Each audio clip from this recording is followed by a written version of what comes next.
What is up, everyone? Welcome back to another edition of the Ranked and Relentless podcast. We are your host. I'm Rob. That's Austin. Austin, we're on week 2 here. At the time of recording, week 1's episode hasn't even come out yet, but we're doing work because we understand a lot has happened in the world of music, especially recently, and we got a lot of catching up to do, and that's what we're doing today. We're catching up. We're doing something new. Last week, obviously, we did Ranked and Relentless. That's the name of the show. We did Reckless and Relentless, which is the album that we're named after, 2011 LP by Asking Alexandria. And this week, Austin, we are talking about the brand new Sleep Token album that dropped 4 days ago at the time of recording, a couple of weeks ago at the time of release, even in Arcadia. Austin, you have finally sat down. You listened to the record a little bit after I did, so you finally got to sit down, run through the record a few times. How you feel about this album overall before we start dissecting this one? Man, overall, it's great. I love it. It's just, I think I overhyped myself for this one. I think I was expecting better, or the Sleep Token, just like, oh, great. But here's the thing is that's what we got, but that's what we got in the last album. So really it's like Take Me Back to Eden Part 2. Nothing really has, but and it's great. I just think I overhyped myself. So I was expecting, I don't know, just, it's hard to pinpoint. It's just, I can't. Well, I hope we can pinpoint it as we talk about this, because I actually love this. Whenever me and you got on the phone for a few minutes ago, or a few minutes before we went live, and you told me, you were like, yeah, dude, I don't know, man. Like, I like it, but also I don't know. I don't know if I like it as much as I should. And I'm like, well, this is good, because I mean, last week we had us, basically blowing Reckless and Relentless because it is a fantastic album. Right. And this is our first foray into something where we might have some less than positive things to say, or you might. I won't. I fucking love this album. I think that I very much echo what you're saying, though, about even in Arcadia being Take Me Back to Eden Part 2, basically. I echo that in a lot of ways. Like, there's songs on here that I will point out that remind me of songs from that album. I have down to the second when it starts in other songs of what lyrics should be there, because I felt the same thing. So I think, man, to be honest, you introduced me to Sleep Token. Yeah. I never really, this was I think after a year, Take Me Back to Eden had already came out. You had showed me the Summoning, or it was a good bit. And so I was like, yeah, this is good. You showed me the drum cover, the drum playthrough of Hypnosis. Yeah, two did the thing with Drumeo, where he did the Offering, where he played I think every song off the album. Yeah, he did. It was it was such a long video, but that's fire. Once you showed me that, I was like, all right, let me start paying attention. So then went back to the Summoning, listened to that song for weeks. Great song. And then Take Me Back to Eden showed up in my little playlist on YouTube. And then so I think progressively over a long period of time, months, I went through Take Me Back to Eden and actually got to enjoy each newer sound to me that it was. Yeah. So I think the other thing is just I was chasing that high. Sure. But I literally only had since we did the first recording 4 days to do this. Yeah. Yeah. So it's trying to get through this album so many times to really dissect it. I feel like I haven't really gotten to enjoy it like I did with Take Me Back to Eden. That's fair. That's very fair. And yeah, I remember, it was me that showed you Sleep Token. And what made me, for context, what made me want to show it to Austin was that I saw Two, who is their drummer, did a drum playthrough on Drumeo of the entire album. And Austin is most frequently, whenever we've played music together, has been my drummer. He's my favorite musician in the world to play with. Definitely my favorite drummer by far. So I wanted him to see this. I was like, you can appreciate this. Because there were certain things about there's little nuances that Austin used to do whenever we would get on stage together that it would pop me and no one else, because it would be little tiny things that I would notice. And I like sending Austin other drummers that make me notice little things. And Two is a guy that I'm everybody in this band is so good at what they do 2 might be one of the best drummers in the metal scene right fucking now. He's so goddamn good. For what he plays, hands down. Yeah. So Like for his style and everything, hands down, it's because like the other thing too is like watching him for God a couple years now and listening to him, like he's really gospel. He just throws a lot of metal into it. So very much. And I mean I love that. And there's a lot of they do this thing where they kind of flow in and out of genres in certain songs, and I think he's really, really good at navigating that because it's all very much they're following him a lot of times. And me and you have talked about how there's been a lot of jokes recently about like Sleep Token is our generation's Tool. Yeah. And I find that so like I'm thinking about it more and more, and there's more and more clues out there that suggest that is absolutely true. It definitely is. And I very much view Two in the same kind of way that I view Danny Carey and Tool. Like it all starts with that fucking guy. And he's captaining the ship, and he does such a great fucking job at it. And I look at Four a lot of the same way how I look at Adam and Tool. He's not playing, like, if you really just break it down to what he's playing, he's not playing anything extremely complex, but the way that he's doing it, whether it be through the crazy ass time signatures or just kind of like we talked about with Asking Alexandria last week, the catchiness of the riffs, it's all, there's the parallels are there. Before we get into this album, I do want to spend, because I mean, at this point, I don't know if we'll, at least in the near future, do a review of Take Me Back to Eden, since we're already at Even in Arcadia. But just to talk about Take Me Back to Eden for a second, let's talk about a few of the songs. Like if there's a couple of songs that really stand out to you on that album and what you love about them. And like, I mean, especially considering for you, that was the album that made you a Sleep Token fan. What are like a couple of your favorite tracks off of that one? It's a tough one at this point because I can sit here and be like, yeah, it's Take Me Back to Eden. But then there's Granite. Granite's so good. And then there's Vor. Now, yes, the hardest part, even for me sometimes, is getting to that first part of Vor. It's just, I like his screaming, I like the metal, but it's just, the rest of the song is better for me. So at the same time, it's like, hey, let's get to that point. Let's get through that screaming. Let's get to just a wonderful song that Vor actually is. But then you have Aqua Regia. That one might still hold like number one for me. So good. And that was one of the last songs that I listened to. Because it was Rain for a while, and then it's like kept listening to it, and then it's like, oh, what is this other song? And then finally I just went through the album and I noticed Aqua Regia. I'm like, that's the one. Like that's so good. Aqua Regia is one of my favorites. Which first, before I get into what I love about that album, it's time to go back to that fan favorite requested segment of the show. Rob Gets Fucked Up. So the last episode, I tried a Four Loko for the first time. Fucking hated it. It was a red, white, and blue one. It tastes like somebody pissed in gasoline. That's what it tastes like. Four Loko. I can't believe that's what everybody was so pumped on.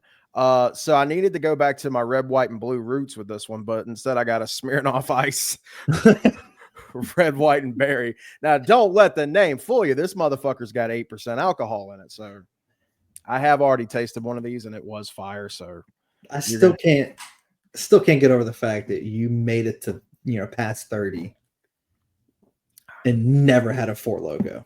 It's wild, right? Well, neither did you. Yeah, you're past 30. I've had a Four Loko. I did, but you did.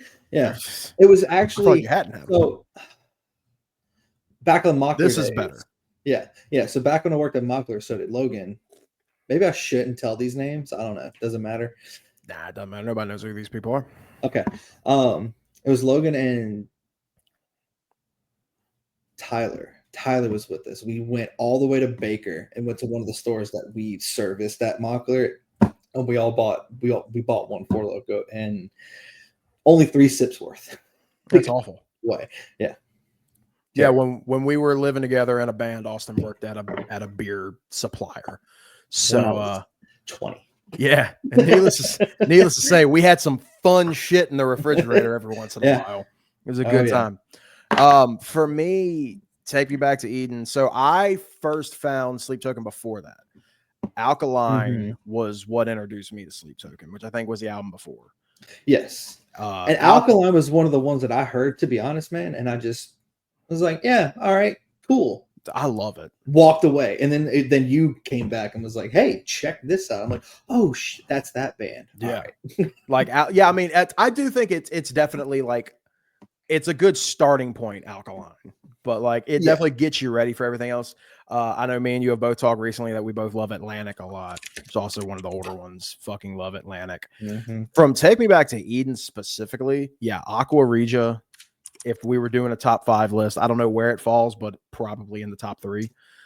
My number 1, if we were doing that, and this might sound like a cop out to some people, but I don't care. It's a perfect fucking song. Granted, more than likely would be my number 1. That's the between the two is between Aqua and Granite as my top, like, yeah. So good. But then Ascensionism, So that good. might be number 1. That's a good one too. I think I just realized that one. So, and I love Ascensionism. If that makes my top 5, it'd probably be 5. I don't know if it would be much higher than that. My other one in the top 3 would be Take Me Back to Eden. Yeah, 100%. That course is just, oh my fucking Which God. All right. I have a note on that too. Perfect. Let's go ahead and get into it. All right, let's talk about it really quick. So the album that we're talking about is Even in Arcadia, according to Wikipedia. 4th studio album by the anonymous English rock band Sleep Token. It was released on the 9th of May, 2025 by RCA Records. We are recording this on May 13th right now, so it just came out fresh, even though this episode will not drop until May 26th. Just had a few days to sit here and listen to it. The marketing, which I'm glad that they brought this up on the Wikipedia page, the marketing for this was awesome because they got that weatherman in North Carolina who likes to sneak metal lyrics into his weather reports on board for this shit, and they actually got his help to like tease the songs before the singles came out. I thought that shit was so awesome. I'm a big fan of that dude. And then apparently can play drums really well because after Emergence comes out, he releases a drum cover of him playing Emergence. It was awesome. Outside of that, the 3 singles that were released in succession were first Emergence, then Caramel, then Damocles. I loved Emergence so much that, what did you just have up? I looked away. You change your background. I'm going to go back and edit this and I'll see it. So either go ahead and exonerate yourself now. I thought it looked like shit. We're going to move on. Okay. So Emergence, whenever it came out, I actually used as entrance music for my last date. I didn't know it was my last date, but my last date at a wrestling promotion that I was working with here in Atlanta, I used Emergence as my walkout music. And, yeah, I was pumped on. I fell in love the second that first one came out. 10 tracks. Love that.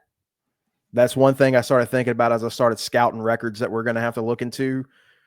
I'm going to try to avoid these fucking 18, 19 track records like they're the plague. Get the fuck out of here, dude. Get out of here with that shit. Yeah, but with this album, it's 10 tracks. Still feeling like 14, 15? Well, because it's an hour long. It's still an hour long. Just saying. It's 56 and a half minutes on the dot. Because there's one I'm like, dude, it's been 4 songs. Let's move on. So show me a different name. Fun fact, just to talk, just how long, 10 songs, 56 and a half minutes. I just re-released an EP that me and Austin, Edible's already kicking in, that me and Austin recorded back in 2019. Just re-released it. At the time when we released it, it was 4 songs, so just a little EP, like 12, 13 minutes, however the fuck long it was. Re-released it with 4 extra songs, 1 brand new song, and 3 demos. So now it's an LP territory, 8 tracks, and it's only like 25 minutes. So it's only 2 tracks less than this, and it's half the time to get through. Less than half the time to get through. Our songs are always 2 minutes and a half, maybe 3. 3.5 is on that album. 3.5 is the popular.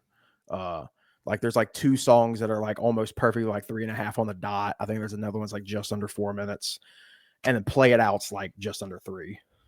Gotcha. But yeah, and then The Garden, the new song, is super fucking quick. Mm-hmm. But yeah, there's a lot of longer ones on here. Not helping the Tool comparisons.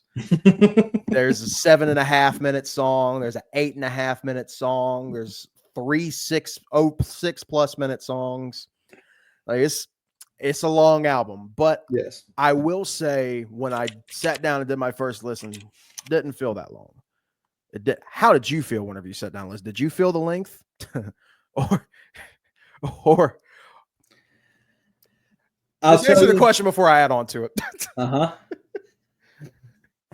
I'll tell you. Look, it got about halfway, and I was like, "Hey, we still in the same one?" And yep, we still were. I'm like, "All right, okay." And then I'm never gonna remember Gethsemane.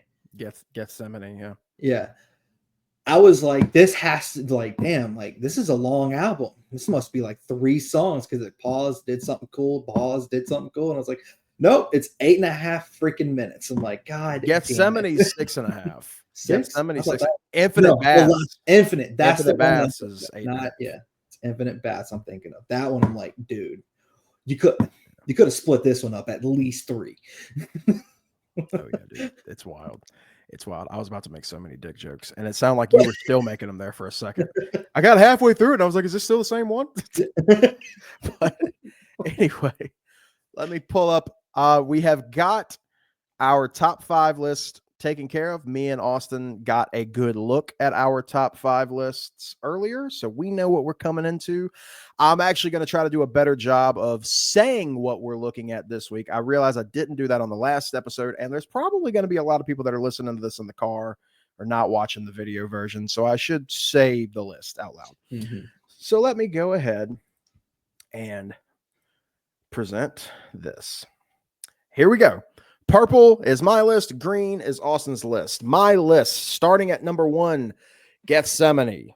Love this song with fiery passion. Number 2 for me, Emergence. Number 3, Dangerous. 4, Past Self. 5, Caramel. Austin's list in green, we've got number 1 is Dangerous. 2, Emergence, same as me. 3, Caramel. 4, Gethsemane. 5, Even in Arcadia. Now, real quick, a couple of things that I notice. 1, purple and green sounded cool on paper because that's kind of mine and Austin's favorite colors. It also looks like the Joker. And yeah. That's interesting. So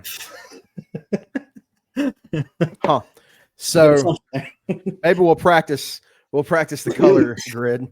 We'll see what looks good.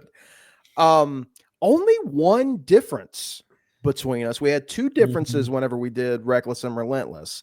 This time I have Past Self at 4. You've got Even and Arcadia at 5. So real quick, let's just go ahead and start at number 1, Austin. Dangerous. I would say probably the song that since the album has released has gotten the most love, especially on TikTok. What is it about the song that makes you put it at number 1? So other than just listening to Emergence and Caramel like I have been for the past, months. Yeah. Out of listening to the whole album, Dangerous was the only one that stood out to me. Is it grand? No. Is there really like I don't know. It's hard to explain for Dangerous because it's the only one that I just like, you know what? I'm gonna start there and then I'll go through the album. Okay. I think it's his vocals. So it's like, okay, the reason why I love Atlantic is his vocals, what he does. It's the same thing in Dangerous. Like there's not really much musically that's just, oh, that was sick. That was epic. But his vocals was like Ascensionism. Taking back to Eden. It's just his vocals, and it's my favorite one for him. For me, Dangerous, which as we just said, you have it number 1, I have it number 3. Dangerous for me, that second verse is doing a lot of heavy lifting. That's the part that's gone viral. That like dun, dun, dun, dun, dun, dun. I fucking that shit. I told my wife this right before I walked in here to record this album because she also loves it. And I brought up Dangerous, and I told her, I was like, I feel like that one's going to get pretty high for Austin, and I need to figure out where I'm putting it on my list. And my exact line before I walked in here, when I talked about what it was that I liked about Dangerous, I said, that song brings the hoe out in me. Like whenever that instrumental for verse 2 kicks in, dude, I start shaking my ass all over the fucking place, man. Well, see, Dangerous was like, oh, his vocals are nice. I like this. I like the flow. I like the rhythm he's going with. The vocals are good. And then once verse, like I was already like, oh yeah, this is the song. Like, normally it would have just been Emergence after listening to it a couple times, but then this one just, that second verse was like, oh, there it is. That's that. Like you can't listen. You got to do this. I wanted. You got to do this whenever you hear that shit, man. You move whenever you hear that second verse. You don't sit still when you hear that second verse. It's fucking possible. No, you don't. So good. Now, both of us, this is awesome because we didn't do this last week. Number 2 for both of us is Emergence. So it was close for both of us. It was very, very close to getting that top seed for both of us. The first single that came out with, I know this one had me in a fucking chokehold whenever it came out. What about you? What do you love about Emergence and what makes it number 2? Simple. It's simple. Okay. It's Take Me Back to Eden without the screams at the end, without the huge breaks, and just a sexy ass jazz at the end. That's that's literally what Emergence is. And that's why when that one came out, I'm like, oh, I love Take Me Back to Eden. But this one just, I don't know, just sent it. Shout out to Gabby from Bill Murray. Yeah. One of our favorite bands, a band that Austin here got me into. And I can't wait until we can talk Bill Murray on the show. I'll find a good fucking reason to do it. All right. But yeah, Gabby from Bill Murray plays the sax on the outro for Emergence. For me, there's a couple of things about Emergence that made me fall in love with it.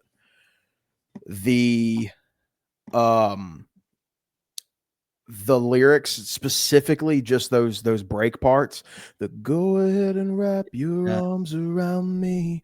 I love the seductive nature of that. Once again, Sleep Token, just like the rest of them book talk girls, brings out the hoe in me. Like, dude, I'm getting there. You know, that's the thing, is I am getting there. But go ahead and wrap your arms around me. That's when I practiced that. So like whenever I like had to edit out my entrance music for that 1 week that I used Emergence, because like there's 2.5 minutes of like slow that I can't use. So I do the go ahead and wrap your arms around me right before like that hi-hat starts coming in, and then it gets into that second verse when the guitar first comes in, dude. And then you know, you get that I guess it would be the chorus slows down again after that second verse. You might be the one. And that's so pretty. And then it goes back into the go ahead and wrap your arms around me. And then he hits that big old whoop. And then the fucking guitar part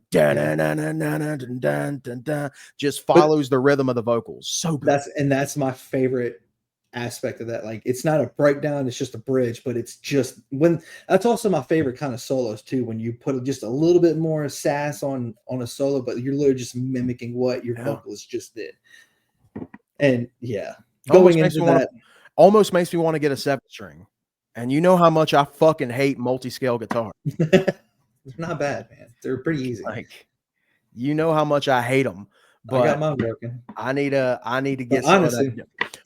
If you're going to play Sleep Token, if you want to do it right, you need an A string. Well, what's crazy, what I've been seeing, and I don't know if it's that I'd love to see how they play these on stage, but like specifically with Emergence, I've watched guitar covers and motherfuckers are having to use Digitech drop pedals to go from like drop B to like drop G sharp mid song. Or whatever. I know one of them's drop B, but like it's if they're using 7 strings, So I would say they like need the drop pedal. I play Take Me Back to Eden, and since I have a 7-string, I have to take my G sharp, which is on the 7th string, and I have to drop it to a lower C sharp to be able to play the ending. But I can play everything up until about the second verse, and then while like that break is, I have to tune that thing so low that you can't even hear it. Yeah, that's nuts. It works, but we'll get you a drop pedal. I just want an A string. Not me. Steinberg. Give me a I'll Steinberg A string. I'll be the happiest man alive. I have an irrational hatred to multi-scale guitar. I'll fuck And with you like Rob Scallion. it's crazy. I'll get a baritone. Like when I found out that Yeah. baritones existed, I was like, perfect. I'll never have to touch a 7-string another day in my life. Because like Right. I hate flat fingerboards. And whenever you have the multi-scale like that, you have no choice but to make them flat. And Yeah. I hate that. Like give me like I love a good 9.5-inch radius, like a Fender, or the I think there's like a 10-inch radius on my Schecter back here or something like that. Like I think PRS has a 10-inch radius. Love that shit. Mm-hmm. I know we're getting into the woods right now, but I'm sure there's some guitar nerds that watch this podcast. Okay. Past that. Yep. The only differences, I have Past Self. You have Even in Arcadia. Why Even in Arcadia? And is there anything that almost made the list in its place? So it is my number 5, if that's what we're going for. Yeah. It's a combination between Past Self and Even. It's just when I think vocally, what I'm more willing to listen to, or just like I'm more in the mood for, is that soft, just melodic, his orchestra, just that I guess I would call it that gospel vocals that he's doing and Past Self is fun. Yeah. But I guess like nowadays, like I'm kind of in more in the mood for Even in Arcadia style, like that, very slow. But I guess that's also why I love Dangerous, and that's why that's my first one. Yeah. I love the rapping, the hip hop aspect of them for both of them. Well, Even doesn't really have any. Never mind that. Scratch that. We don't talk about that. But what sends it for Even for me is the ending when he's just doing a yell. He's not screaming. He's just doing that. I don't even know what you would call that. It's just a yell. Yeah. But I guess that was. You're the one that actually knows music out of the two of us. It's kind of. Dude, there's so many different, like, oh, it's not a scream, it's this falsetto yell with a pig behind. I don't fucking know. Just What was the Fry one that people for Fry vocals or some shit like Fry that? vocals, yeah, that's still people still do that. It's still a thing. Yeah, you used to like talk about the shit around me. But now like, what are you talking about, dude? Yeah, it was like now it's a falsetto Fry, all this other. I don't fucking. I'm like, I just stand in front of the microphone and just yell at it until people stop talking to me. That's what I do. Like, I don't fucking. We both got Caramel. It's sexy. What do you want me to say?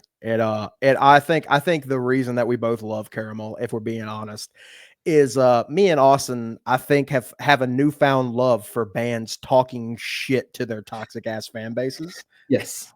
Seeing Red from Architects did the same thing for both of us. Mm-hmm. Yeah, dude, I love that in Caramel, and I love how sweet he is about it. He was like, "Come on, guys, like you're really hurting my feelings. Can you please stop doing that? Can you just sing?" Right. I love and that was for sure. And then like the ending, that just because of the meaning of the song, that ending just being just noise. If that fit well in Caramel for me. Yeah. But yes. My wife's like, we can skip it. I'm like, but you got to understand the meaning. It's so good.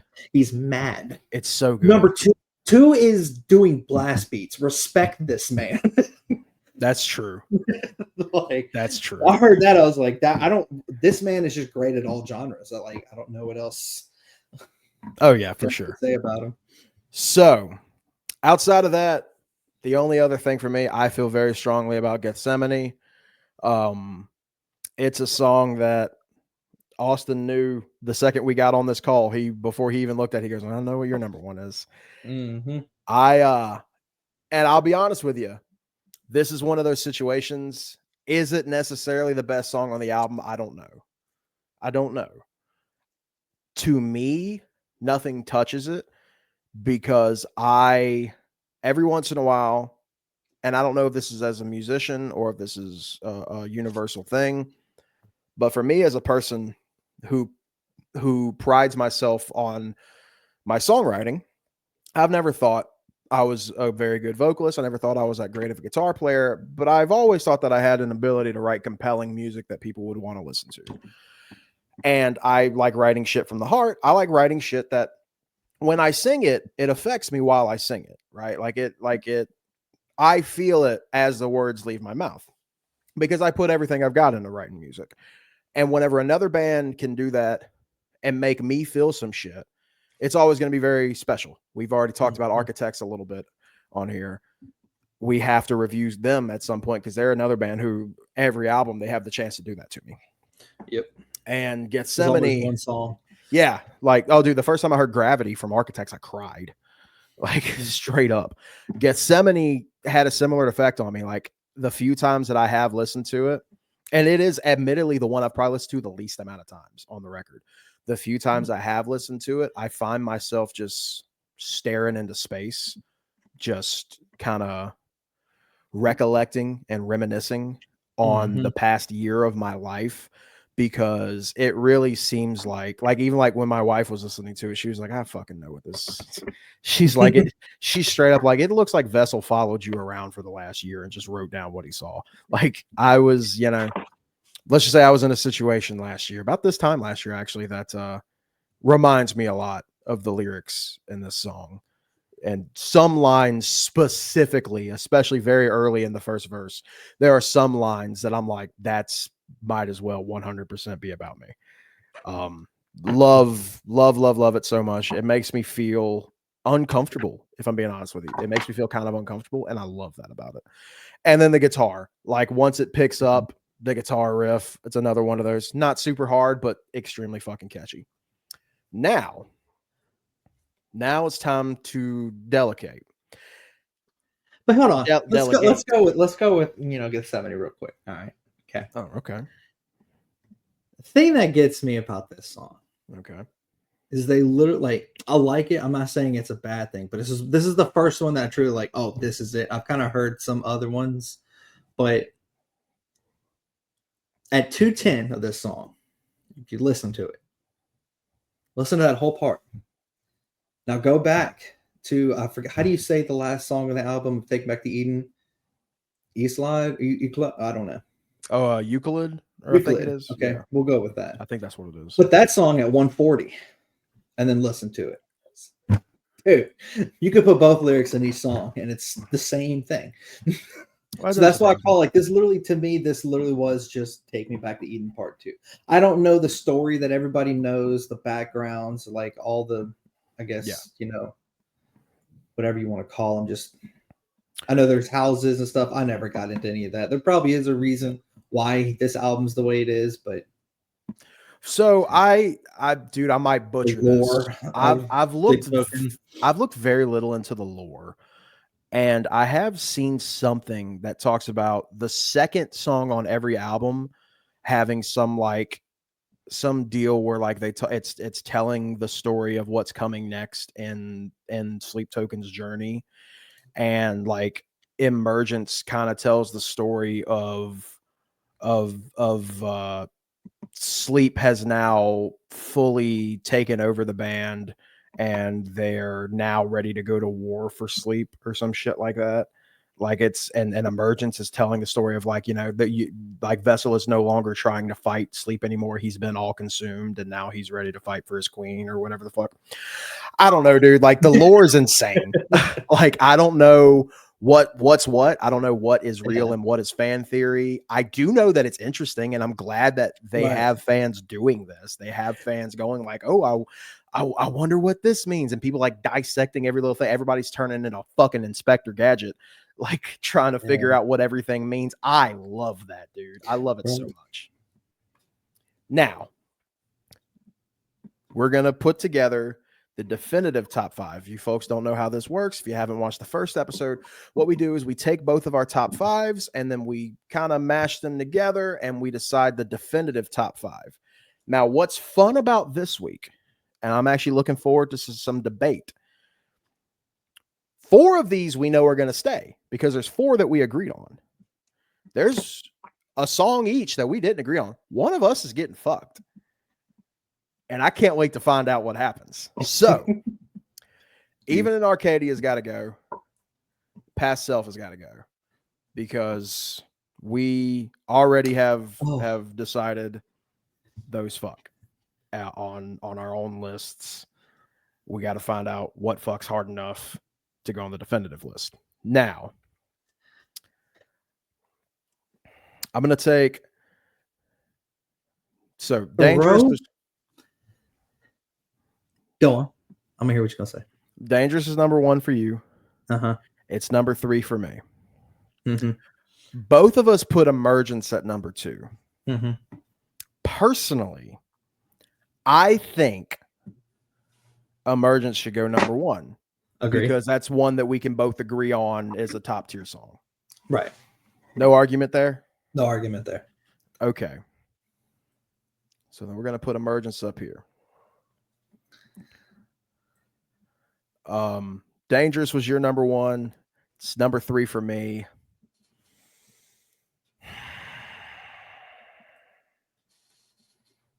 That's a tough one. It really is. Because how you are with Dangerous is how I am with Gethsemane. Is like there's that one guitar part that just brings me back in, then I can, Yeah, like So it's right like now, it's to me either so Gethsemane I had at 1, you had at 4.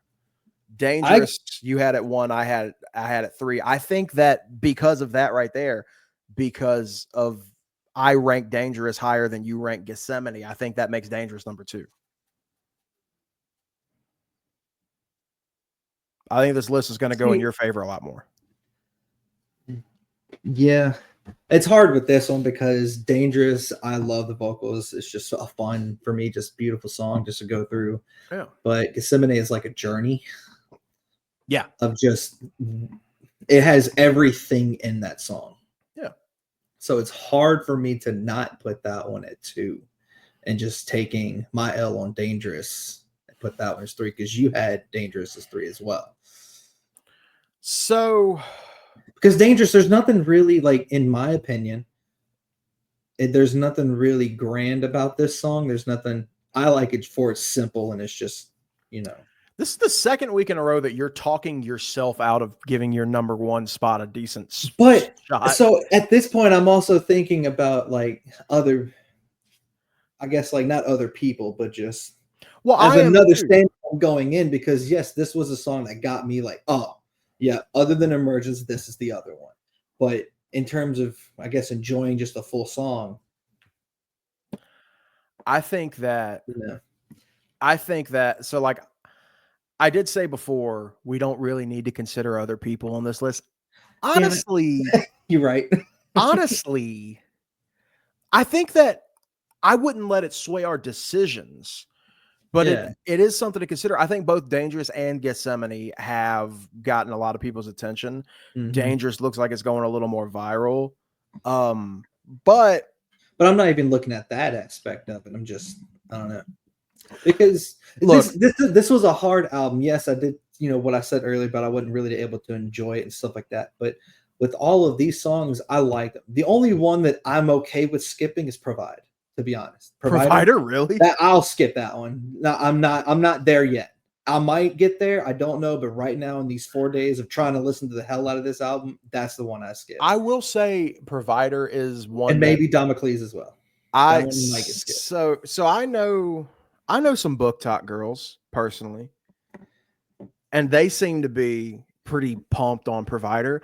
I'm not as pumped as others are. Yeah. I like it a lot. I like every song on the album a lot, but I mean, it didn't make my fucking top 5. Yeah, but it probably was 6 or 7. Yeah. Well, what I'm thinking too, my problem with this album as well is like for Take Me Back to Eden. We really tried to that album. 5 of my top 5s are 1. There are no like I can't.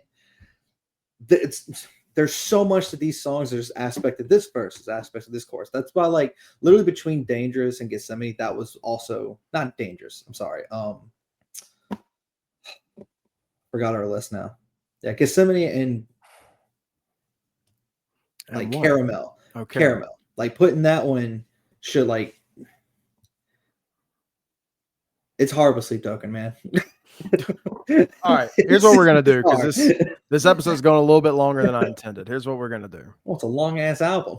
It's a long album. It's gonna be as long as the album if we keep going. Dangerous is getting number 2. All right. Okay. I mean, I'm happy, but Now, Caramel was your number 3, was my number 5. Gethsemane, my number 1, your number 4. I think that deserves 3. I think Gethsemane gets 3. Deserves 3. Caramel deserves 4. And Caramel gets 4. Now, all right, fuck you. Fuck you. Even in Arcadia is beautiful, and it is. I got nothing. Okay. Past Self, if I'm being completely honest with you. Yeah. I love it. It is a beautiful song, just like every other song on this album. Uh-huh. I enjoy it. It's another one that hits me personally. I don't care enough to argue with you. I think. Well, no. Okay. So I think Even in Arcadia does kind of rule, and I'm fine with it. Let's quick little discussion about this before we even say it's an argument. All right. You're in a happy mood. You're gonna go for Past Self. If you're in kind of a down mood, I'm talking like between Past Self and Even, just those 2 songs alone. Like these are the only 2 songs you're allowed to listen to. Okay. All right. Let's say you're kind of in just a man. I'm just not in the mood today, but you still have to listen to one of those songs. Which one are you picking? I have no fucking idea. Gethsemane. All right. Here's what I'm gonna do. All right, good talk. I'm gonna pull up the lyrics for both of them. Okay. And then I'm going to decide based off of a random lyric which one I think should get it. Okay, so here's the lyrics for Past Self. And then Even in Arcadia lyrics. Okay. Past Self. Yeah, that chorus. Are you gonna dance on the line with me? Yeah, that fucking rules, dude. It does. That fucking rules. The chorus for Even in Arcadia, have you been waiting long for me? That's it. Just repeat. Past Self is better. I don't care. Like Even in Arcadia, lyrically, I didn't realize how little there is there. Right. So here's the thing about Even. I will say this. Even to me should have been the intro song to this whole album.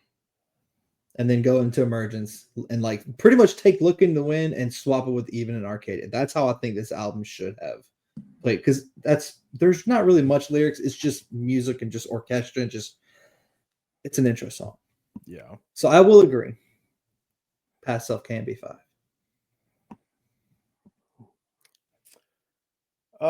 Since you gave me Dangerous second, I will give you Past Self at 5. Because you literally knocked down your number 1 all the way to 3. Yeah, you know what? Fuck you for that. Right. Yeah. That's a good, good point. Good point, buddy. Past Self's getting 5. That's a good point. All right.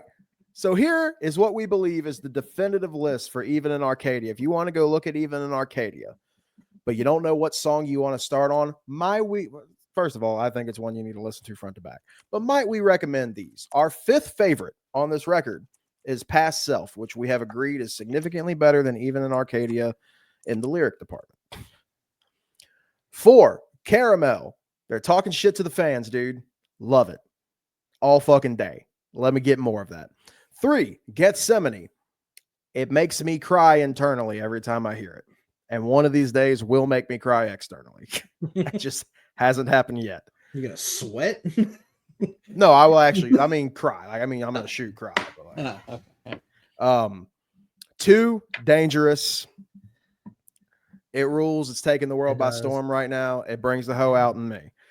Number 1, Emergence, dude. They hit us great right out of the gate with the first single, dude. They gave us a really fucking good one with that first single. Austin, how do you feel about this top 5 list? You think we fucked up anywhere? This is the definitive list. To me, definitely the definitive list. Yeah. I got a couple friends that I guarantee they'll be like, nah, you need to change these 2 out with something else. You know, fuck like them. This is our list. Tell them to start their own podcast. Right. But called Reckless and Ranked. Yeah. Reckless. Reckless and Ranked, which is what ours was almost called. It's just going to turn into a shitting talk each other. Okay.